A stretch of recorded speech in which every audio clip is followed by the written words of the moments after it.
Amahoro y'Imana abana namwe mwese nshuti namwe bakunzi b'ibiganiro bica ku nsamirizi Voix d'Espoir ijuru ramesha kaze mu kiganiro tubungabunge amagara yacu kuri micro mukaba muri kumwe na Dina Kwizera akaba ari rero muteramanye kugira ngo muganire murabire hamwe kuvyerekeye ingwara y'igisukari ikaba ari imwe mu ngwara zidakira turi kumwe rero n'umuganga kugira ngo adufashe kuremesha ico kiganiro akaba ari Charles Ndayiragije akaba ari rero agiye kubona natwe mu kino kiganiro tumuramutse tumuhe n'ikaze mu kiganiro mwaramutse neza muganga Mwaramutse neza cane ego mwaramutse abariko barakurikirana kino kiganiro ndabaramukije mwese muriko muradukurikirana nkuko amaze kubivuga ni muganga Charles Ndayiragije sanzwe nkorera ngaha ku bitaro Clinique Van Norman iri ngaha ku Ngagara muri quartier 8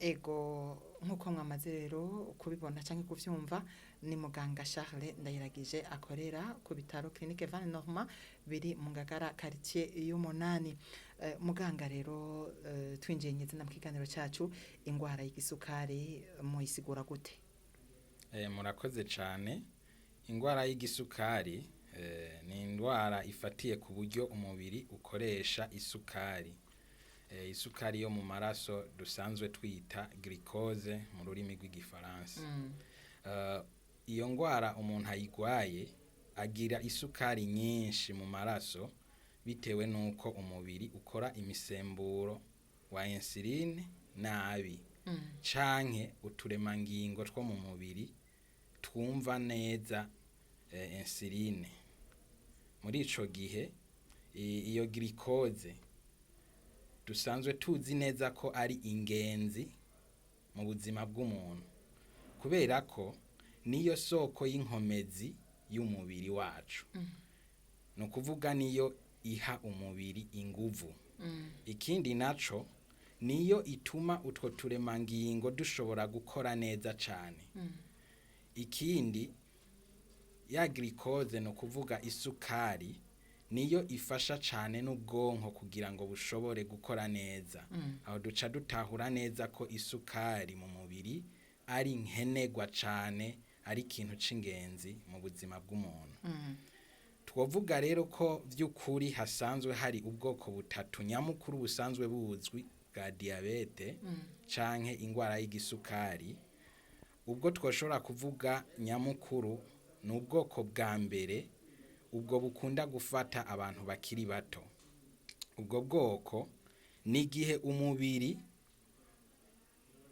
utabasha gukora wa musemburo insuline mu rurimi rw'igifaransa ni ivyo twita diabete insulinodependant no kuvuga ubwo bwoko buza ku muntu akiri muto cane hanyuma hariho ubwoko bugira kabiri bwa diabete ubwo bwoko ni ubwoko bufata abantu basa n'abamaze kwisununura ku myaka umubiri muri ico gihe ntukora insuline ihagije canke naho uturemangingo two mu mubiri turinanata cane gukora uwo musemburo ariko ntugire ico umaze nico twita diabete insulino resistant no kuvuga wa musemburo urakogwa ariko mu mubiri ntugire umumaro ushobora kumara hanyuma ubwoko bugira gatatu twovuga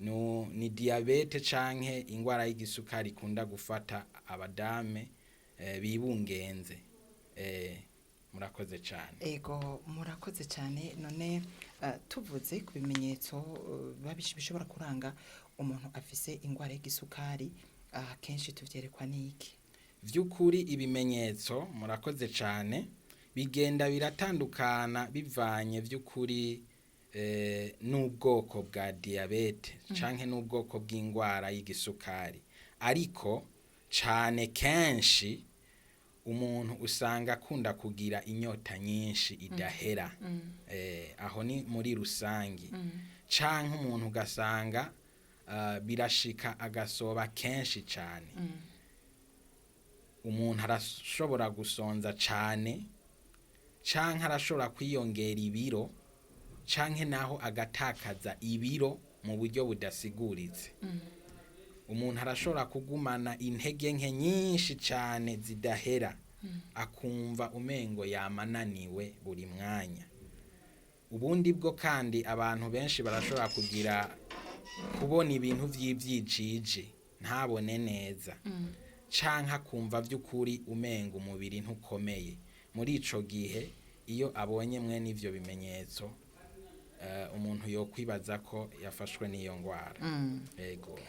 Ego murakoze cyane. Ico kimwe n'izindi ngwara rero usanga ziba zifise ikiba caziteye, na nino ngwara y'igisukari irafise ikintu dushobora gufatira ko tukavuga tuti ikitera niki. Murakoze cyane gose. Ni ivy'ukuri indwara yose irafise intanduruka yayo. Vy'ukuri muri iyi ngwara y'igisukari twoshobora kuvuga bimwe bimwe bishobora gutuma umuntu ashobora gufatwa n'iyo ngwara, na cane cane nk'abantu bakunda kuba bafise ingwara y'umuvuduko mwinshi cane w'amaraso. Ivyo birashobora gutuma cane impera yoshobora kugira ingwara y'igisukari.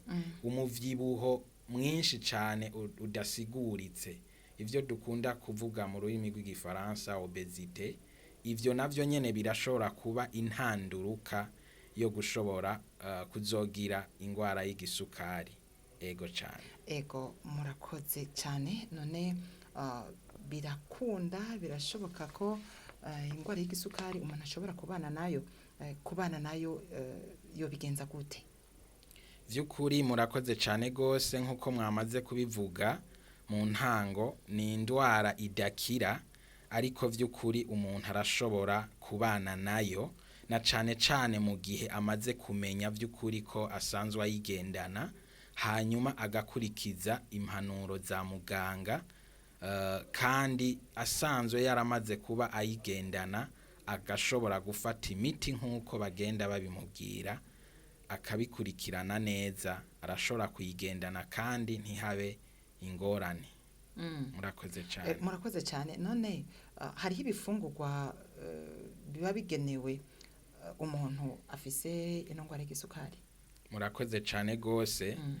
Umuntu amaze kuba agaragara ko afise indwara y'igisukari nk'uko twabivuze, agira ukungene ashobora vy'ukuri kumenyera ingene ashobora kuvyitwaramo, na cane cane akurikije impanuro za muganga. Kuri bw'ivyo hariho ubwo ategerezwa kugira imimenyero yo kudapfa gufungura ivyo ari vyo vyose, na cane cane ko kubera ko umuntu asanzwe agendana iyo ndwara, tuzosanga kenshi akenera gufungura ibifungurwa biri mu mugwi w'amaregime. Muri ico gihe hariho ibifungurwa ashobora kutemererwa gufungura cane kubera ko bisanzwe vyongereza isukari mu mubiri. Iyo rero ariko arafata imiti neza nk'uko muganga yabimubwiye, agateranya ko no kugira imyitwarire myiza mu bifungurwa afungura, arashobora kuramba cane kandi agendana iyo ndwara. Na cane cane ko nk'uko nobivuga nongeyeko, nuko ingwara ya diabete canke y'isukari ku muntu ayigendana, kuvura gufatiye ku kungene dukinga ingaruka zayo mbi. Igihe rero umuntu afise imyitwarire myiza cane kandi afata umuti neza, za ngaruka mbi dusanzwe tuzi zayo ntizishobora kumufata. Murakoze cane. Ego tukiri ngaho nyene, none ingaruka mbi zerekana umuntu afise ingwara y'igisukari zimeze gute? Murakoze cane gose. Indwara y'igisukari ni indwara novuga ifise ingaruka mbi igihe umuntu atashoboye kuyikurikirana neza, canke umuntu ashobora kuba yayigendana ariko ntabimenye, agasanga yayimenye yamaze kumwonona. Na cane cane indwara y'igisukari ironona cane amaso, ugasanga umuntu arahumye. Indwara y'igisukari ironona mu bwonko.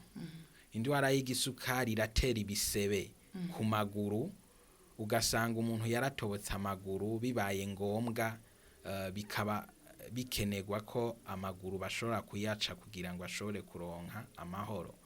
Indwara y'igisukari irica mu mafyigo, aho rero ni mu gihe itakurikiranwe neza. Ego murakoze cyane. Tumerero nk'abarangiza ikiganiro cyacu, ni igiki mushobora guhamagarira abariko baradukurikirana muri kino kiganiro, na cyane cyane mu ntumbero yo kwirinda no gukinga indwara y'igisukari kugira dushishikare kubungabunga amagara yacu? Murakoze cyane gose. Novuga ko ku bantu basanzwe bagendana indwara y'igisukari, bobo vy'ukuri bogerageza kwama bihimiriza cyane kugira imibereho myiza mu vyerekeye gufungura, bakinonora imitsi, bagafata imiti ikenewe nk'uko muganga ashobora kuba yayibahaye. Akenshi kandi bagakenera no kwisuzumisha kenshi kugira ngo bamenye aho isukari igeze, na cane cane biri muri vya bindi twavuga ko ari ukurinda cane ivyo ingaruka z'iyo ngwara. Ikindi naco nuko vy'ukuri hoba gukurikiza impanuro za muganga. Vy'ukuri akamo ku bantu bashobora kudukurikirana twoshobora gutera muri kano kanya, nuko vy'ukuri umuntu wese akwiye kwitura muganga igihe abonye bimwe mu bimenyetso twashoboye kuvuga, akeka ko hashobora kuba hari ifatwa ry'iyo ndwara. Ikindi naco nuko ategerezwa gukurikiza impanuro za muganga amuhaye. Hanyuma kandi ku bantu nabo boba batarafatwa kenshi, ni vyiza ko bisuzumisha rimwe na rimwe, bibaye ngombwa abantu bubatse bafise abana, umwana atanguye gushikana nk'imyaka 10, ni vyiza ko boza baramupimisha bakamenya isukari afise mu mubiri. Abantu nabo bamaze kuba bashikana imyaka 30, nabo nyene bakaza barisuzumisha kenshi. Ego mbere ko turangiza, none ko dusanzwe dukozwe mu kwemera, tukaba tuzi ko Yesu yahora akiza abagwaye, mbe mu gihe wa mugwayi yakurikije neza impanuro z'umuganga, agafata neza imiti, akitwara neza mu buryo bwo gufungura, nta gitangaza ashobora gukoreka agashobora gukira indwara y'igisukari? Murakoze cyane gose.